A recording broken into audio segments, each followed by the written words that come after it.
Pendaratan sekutu di pantai Normandia, Prancis pada tahun 1944 tidak saja membuat sengsara tentara Nazi Jerman di Prancis, namun juga turut menyengsarakan orang-orang Prancis sendiri, yang sebagian besar adalah kaum wanita. Setelah pasukan sekutu membebaskan kota-kota di Prancis, orang-orang lokal yang tergabung dalam kelompok Épures Sauvages atau pemurnian liar segera memburu pria maupun wanita yang sebelumnya dekat dengan tentara Jerman. Para wanita yang ditangkap ini kebanyakan adalah para pelacur dan kekasih tentara Jerman. Juga banyak yang hanya pernah mengobrol saja namun tetap ditangkap. Mirisnya, wanita korban perkosaan tentara Jerman juga ikut ditangkap. Bahkan beberapa wanita ditangkap karena adanya motif dendam pribadi. Setelah ditangkap, mereka langsung dipermalukan di depan umum, yaitu dicukur sampai habis, diludahi, dijambak, dan kemudian diarak ke keliling kota.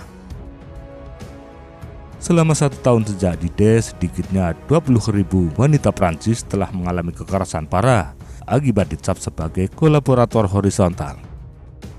Mayoritas dari mereka yang dihukum adalah wanita belum menikah, janda, atau yang sudah menikah namun suaminya menjadi tawanan perang. Alasan paling banyak bagi ibu tunggal bersedia tibar dengan tentara Jerman adalah untuk memberi makan anak-anak mereka yang kelaparan. Sementara itu, para pria yang tertangkap akan langsung dipukuli, bahkan sampai tewas. Selebihnya dimasukkan ke dalam penjara. Akibat pembersihan tersebut, sedikitnya 6.000 orang Prancis tewas mengenaskan.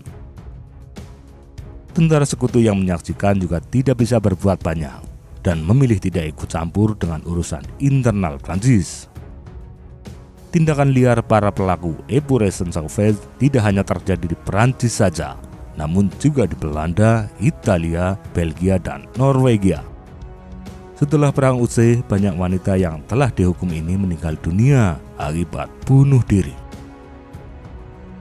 Selain menjadi korban kekerasan dari kelompok pemurnian liar, wanita Prancis juga menjadi korban perkosaan dari tentara sekutu. Setidaknya 3.500 wanita Prancis telah diperkosa oleh tentara Amerika sejak D-Day hingga Mei 1945. Yang cukup menyita perhatian adalah perkosaan terhadap pekerja asal Polandia oleh prajurit kulit hitam Clarence Whitfield. Seorang penduduk mengatakan, di hadapan tentara Jerman, para pria harus menyamarkan diri, tetapi di hadapan tentara Amerika, para pria harus menyembunyikan perempuan mereka. Untuk mematahkan tuduhan-tuduhan perkosaan yang semakin liar, Komandan Divisi Infanteri ke-29 Mayor Jenderal Karl Gerhardt membuka rumah bordil dengan dana militer yang bertuliskan kandang biru dan abu-abu, pelajaran berkuda 100 franc.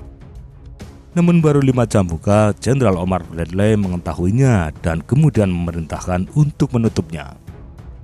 Akibat peristiwa tersebut dan beberapa peristiwa lain, Gerhardt diturunkan pangkatnya menjadi kolonel dan kemudian dipulangkan ke Amerika. Komando Tinggi Pasukan Prancis Merdeka juga mengirimkan surat pengaduan perkosaan kepada Jenderal Eisenhower, yang segera diresponnya dengan menangkap sejumlah GI Amerika. Secara keseluruhan, 49 tentara dijatuhi hukuman mati akibat perkosaan. Namun hanya 29 orang yang benar-benar dieksekusi mati.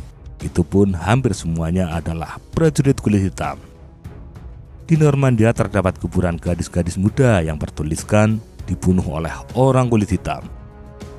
Bagi Amerika pada saat itu, orang kulit hitam adalah kambing hitam paling tepat untuk menjaga citranya di Prancis.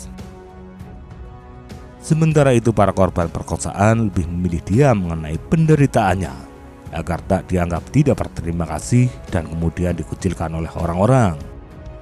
Kami tidak dapat membicarakannya, kejahatannya kecil dibandingkan dengan kebaikan besar yang telah dilakukan tentara Amerika, dan semua orang merayakannya. Kami hanya bisa menciptakan keheningan di sekitar kami.